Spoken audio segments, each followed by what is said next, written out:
Shalom, call Halayim La Yahweh, Bahasham, Yahweh Shai, Bahasham Rachakwadash, double honors unto our apostles and elders, a great millstone that rule well, that taught us this 100% truth. Much peace and blessings to all you sons of Akim out there that's pushing this 100% truth with all sincerity, faith, with charity. In this lesson, Lord, one is quick and edifying to the elect of the nation of Israel. I want to speak on how the Lord is going to speedily deliver his elect. Okay, and how this salvation is not going to take long, right? And it's all spiritual, that this year 2021, okay, has been labeled through the spirit power Yahweh Bashim Yahushai, all right, through Apostle Tahar. You know, the Lord put the spirit on Apostle Tahar to deem this year the year of the hastening of the day of the coming of Yahweh Bashim Yahushai. All right, and when you hasten something, is you hastening anything, you are doing whatever you can to see to it, anything in your power to see to it that that day, comes, or that thing comes quicker. All right, you're looking out, you're watching as well as praying, as the scripture said. You can't wait. You're being anxious, you know what I'm saying? Which of course we have to wait. We have no choice but to wait. All right, but at the same time, we should be praying to Yahweh Bashim Yahushai to deliver us, to make the time short, to shorten the time, to shorten the days, which you saw scientists has come out and said that that time is actually moving faster. All right, we should be putting up curses on the wicked elite, the wicked rulers of this current system, that they can go down. All right, putting curses up on Babylon the Great, which is America. Praying to the Most High that he destroys this place and takes the wicked rulership out and sets up his kingdom on the planet Earth. That he sends his son back, Yahweh Shai, to reign and rule over the planet Earth, and ultimately to deliver his elect, which we hope to be. All right, and we're doing everything in our power to make sure that we are on the right hand side, so that we can be delivered. Okay, and also what comes with that is doing the work, pushing out these lessons, pushing out the spirit of Yahweh Yahushai to help seal the elect, gather the elect. Because as the scriptures say, once this gospel has gone throughout the four corners of the earth, then shall the end come. Right? So that's what we're waiting for, and that's what we're working towards. That's what we're fighting for. So Lord willing, this is edifying. We're just gonna get some scriptures to show and prove that it's not going to take long at all, especially in the times that we're in now. It's not really much time left, which should be good news. It should strengthen your faith, reassure your faith, and give you a confidence boost. Okay, as well as a healthy dose of fear that this thing is almost up. So we should be on fire, on more fire than when we first came in, and than we've ever been. You see? And excuse me if my voice is a little congested. All right,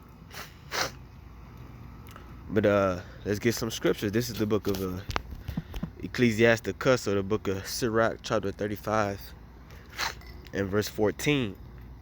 He will not despise the supplication of the fatherless, nor the widow when she pour out her complaint. Okay? This speaking about the Lord. And we are those spiritual fatherless, the Israelites, we are those spiritual fatherless and those spiritual orphans, okay? And those spiritual widows as a people. That's why Yahushua is coming back to bring us back to the Lord. Okay? And the elect will be married and joined to the Lord.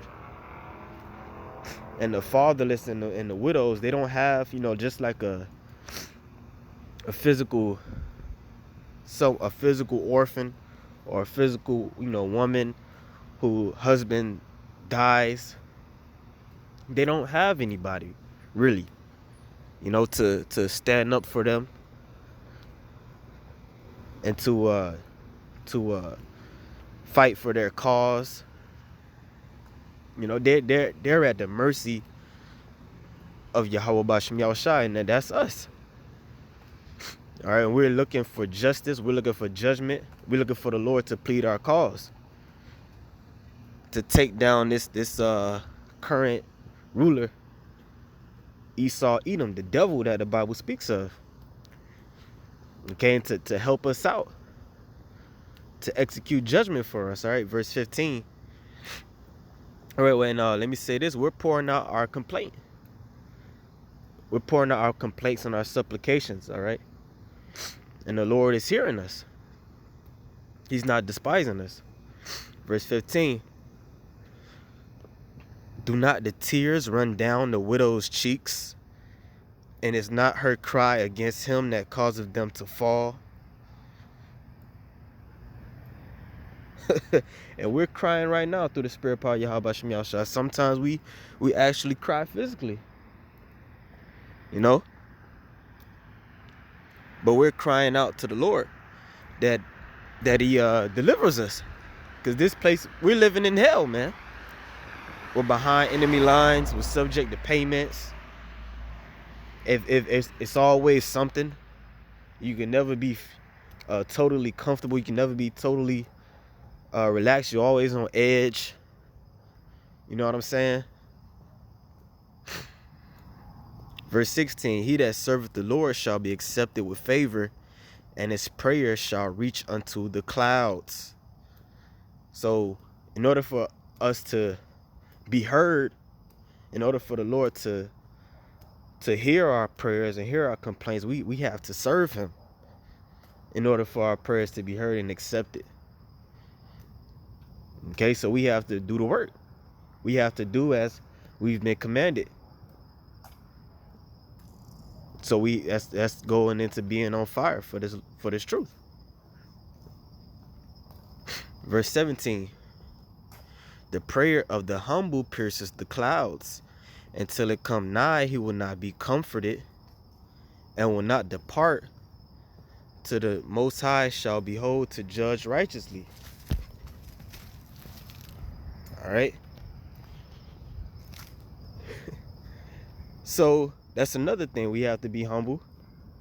We can't be proud, which a proud man is not going to realize what time he's in. If you knowing that the Lord is coming back quickly, as he says throughout the scriptures, then we should humble ourselves and not be proud. These people in the world, they think that the Lord is never coming back, not in their lifetime, you see, and that's pride. So that causes them or leads them into committing wickedness, as the scriptures tell you, because wickedness is not executed speedily. All right, the hearts of the sons of men are fully set to do evil, roughly paraphrasing.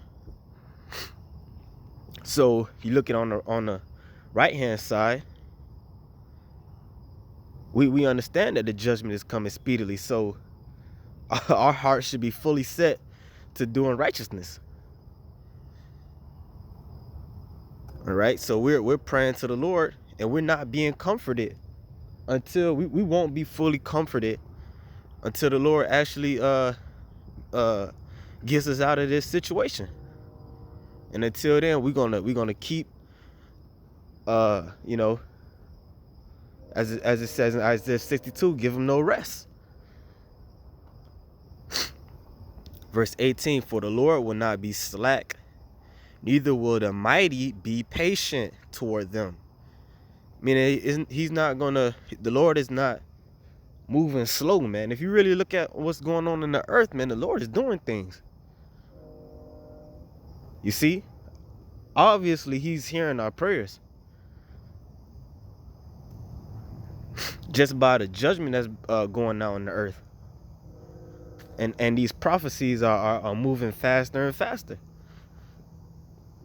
So the Lord is not being slack, okay, or patient. So neither should we be slack with his word, slack with his with these talents that the Lord has given us, knowing what we know. You see? Till he has smitten and sundered the loins of the unmerciful. We're just talking about these devils, all right? Starting with Esau, Edom, and the other nations, man, that rule over us. Even 2/3 of our own people, they don't have no mercy on their own people. And repay vengeance to the heathen, till he hath taken away the multitude of the proud and broken the scepter of the unrighteous. So the Lord is getting ready to break the power system, this current power system. That's what it means by that, by a scepter. A scepter represents rulership. The Lord is getting ready to dismantle the rulership of the wicked. He's getting ready to overthrow these different governments, man. Cause them to go to World War III. Cause their economies to collapse first off. Okay, make them fight for scraps and blow each other to smithereens. The Lord's gonna slide right in, okay, in the midst of it. Okay. And he's gonna make his appearance and totally wipe these heathens out.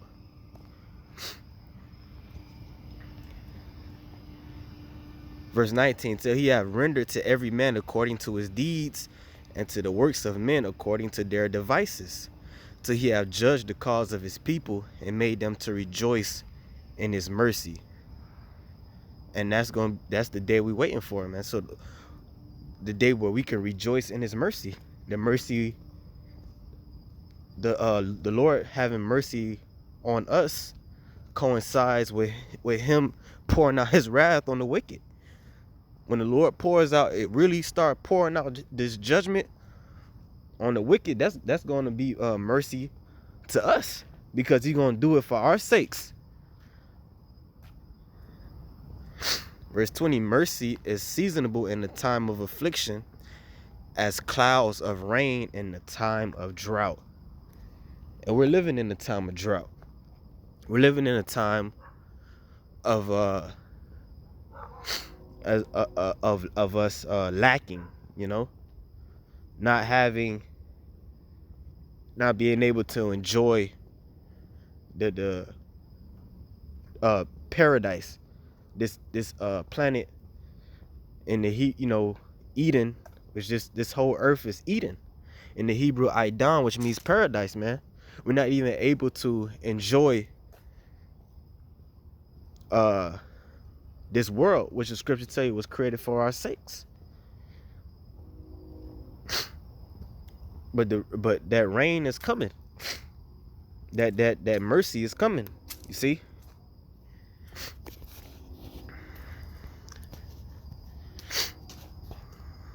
This is the book of 2nd Ezra, chapter 2. And let me see. It's 2nd Ezra, chapter 2, and verse 13. Go, and ye shall receive. Pray for few days unto you, that they may be shortened. Right. We should be praying to Yahweh Bashmi Al-Shai that these days are shortened. the days, the actual time where the Lord is getting ready to, where the Lord is going to turn back our captivity, we should be praying to the Lord that he speed the time up. You know, just like you have those a hourglass with the sand in it, and you see the sand just coming out. You know, we should be praying to the Lord that he makes it faster, which he is. But we, you know, so knowing that, believe that. All right, the kingdom is already prepared for you. Watch, right? And Yahushua told us in John the 14th chapter that he go to prepare a place for you, prepare a place for us. And if he go, then roughly paraphrase, he will come back and get us, so that where he is, we may be also. Because the Lord wants to be with his brothers. He wants to be with his people. You see?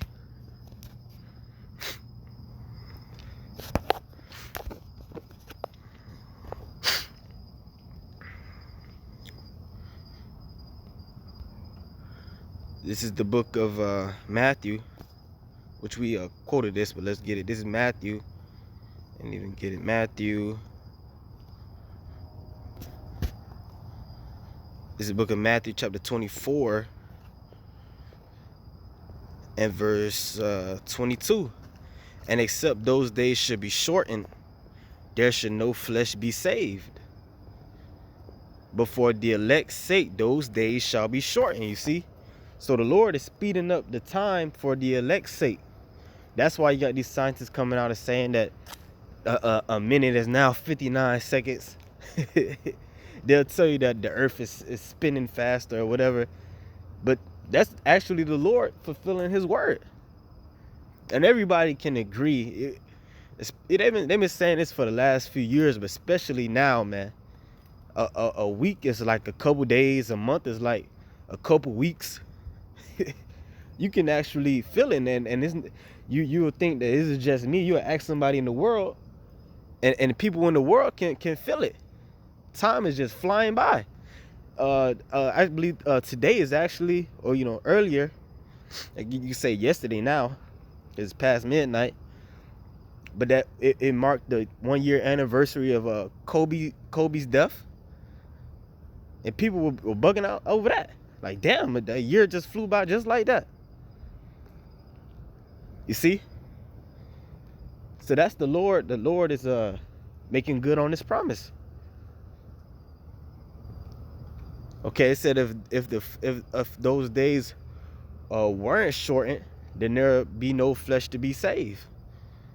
And except those days should be shortened, there should no flesh be saved. Why? Because there's so much judgment being poured out.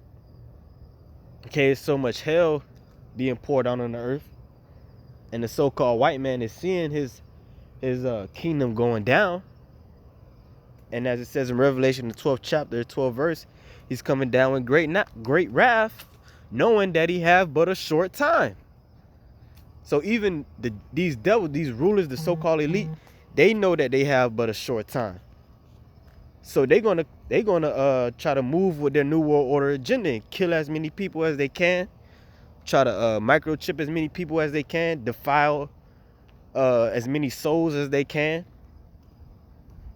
And then they want to who they really want to get is the elect. You see? So that's what the Lord said, for the elect's sake, those days shall be shortened. You just wait until they actually start, as Apostle Tahar has been saying for years. You just wait until they make that microchip mandatory. You just wait and see how time moves after that. Once that happens, it's a wrap.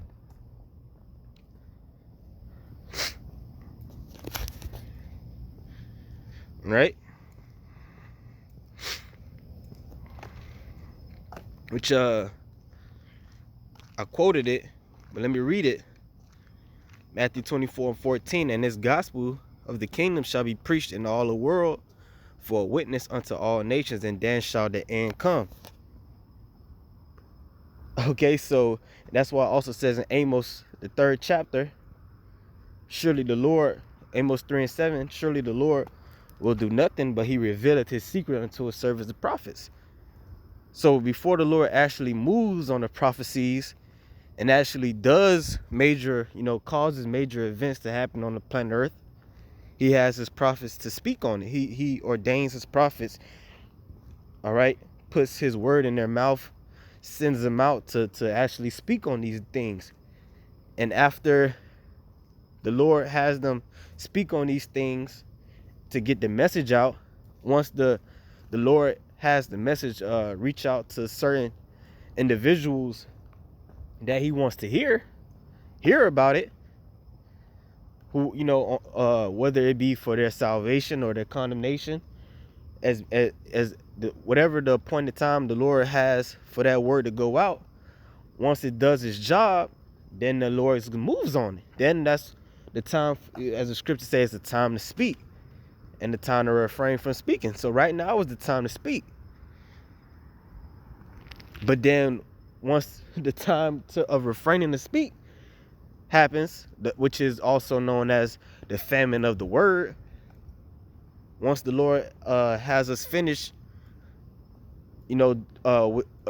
preaching and prophesying, then it's going to be time for the Lord to actually move. Then it's going to be time for the Lord to act on his word, to actually bring to pass what he spoke through his prophets. And then that's the time of speaking is going to be it. It's going to be over with. You see? That's when the end is going to come. All right? So it's all a time for talking is almost over with. Which I could have got more scriptures, but I don't really have much battery life. Which the point is made. This is Romans chapter 13, verse 11. And that knowing the time, that now it is high time to awake out of sleep. For now is our salvation nearer than when we believed. So right now is a high time to awake out of sleep. That's why we'll witness a mass awakening of the Israelites. This is the appointed time of salvation. Okay, this is as it says, verse 12, the night is far spent, the day is at hand. You see? So the time for darkness and ignorance and to be spiritually asleep, as of our people been for the past centuries, man. That time is over. It's time for the elect to wake up. The day is at hand. The day being the rulership of Yahweh Shai and the Israelites.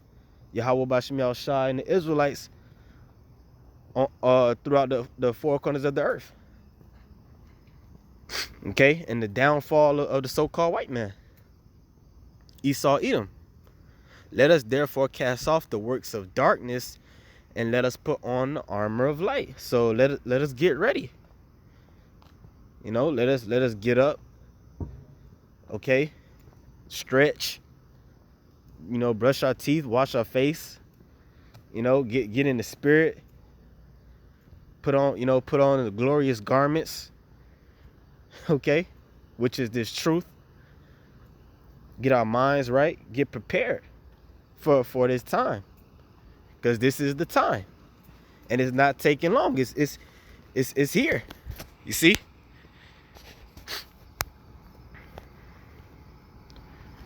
It's the book of Habakkuk, chapter 2, and verse 3. For the vision is yet for an appointed time, but at the end it shall speak and not lie. Right? The vision is speaking. The vision of the downfall of one system, of one rulership, and the uprising of another. We're moving into a new age, a new eon. Okay?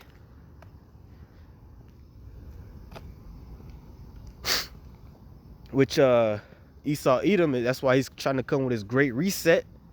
his fourth industrial revolution, because he's trying to extend his rulership. He's trying to buy some more time. That's why he's trying to change up the whole system.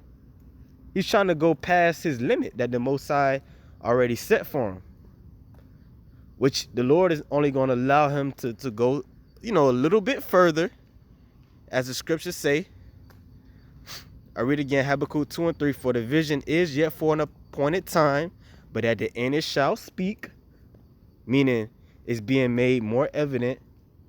It's being made clear. You could clearly see that we're living in some very serious times. Okay, and this man is going down, and he's trying to prolong his rulership. All right, and not lie. Though it tarry, wait for it, because it will surely come. It will not tarry. Okay, so though it seems like it's taking long, wait for it. It will surely come. It will not tarry. I mean, it's not going to take long. You see? And you could clearly see it's not taking long. So no matter what the flesh says, no matter what, you look around at these people and they still in that dumb, docile state. You look at our people, they still sleep, the vast majority of them. As the scripture tell you, all unfaithful shall die in their unfaithfulness. So though it look like it's tarrying, it will surely come. It will not tarry. Meaning it's not going to take long. You see?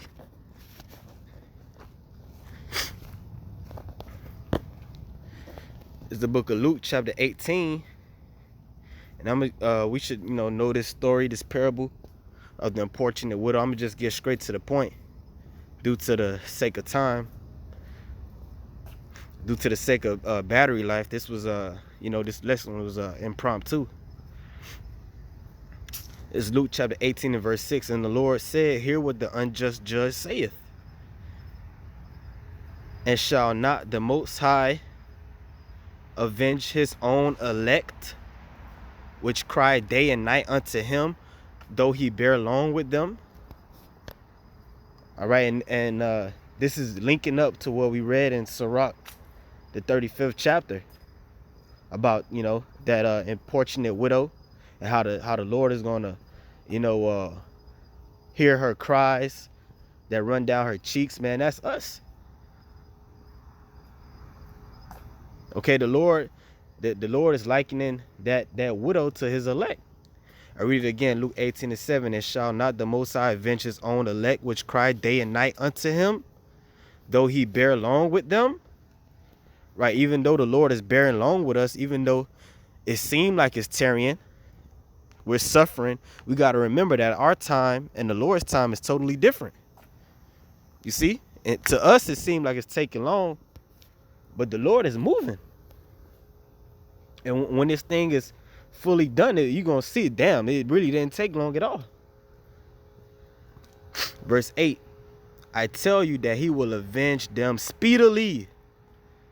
Nevertheless, when the Son of Man cometh, shall he find faith on the earth? So what this time that we have right now is a grace period.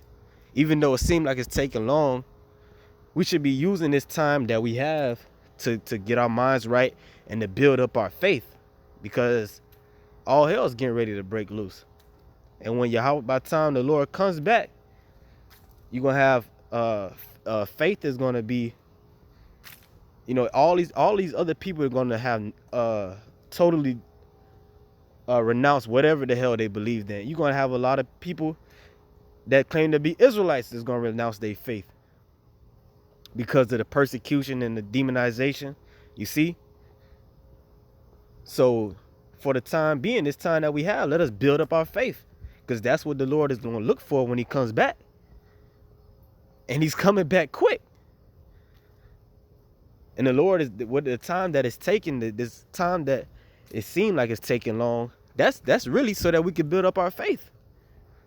The Lord could just pop up right now if he wanted to, he could move. He could have a microchip be mandated, this week. Have World War III pop off, a couple weeks from now. It could happen. So that's the mind frame we got to be in. knowing that he's coming back speedily. So let's build up our faith with this time that we have. You see? And do the work. And rejoice, man, knowing that he's coming back quick. Don't be down in the dump. Don't lose faith. Don't lose confidence. Cast not away thy confidence. You see? So let's keep pushing, man, all right? With that, I want to give all praise, honor, and glory to Yahweh, Ba'ashem, Yahushua, Ba'ashem, Hakodash. Double honors to our apostles and others at Great Millstone that rule well. Until the next lesson, Shalom.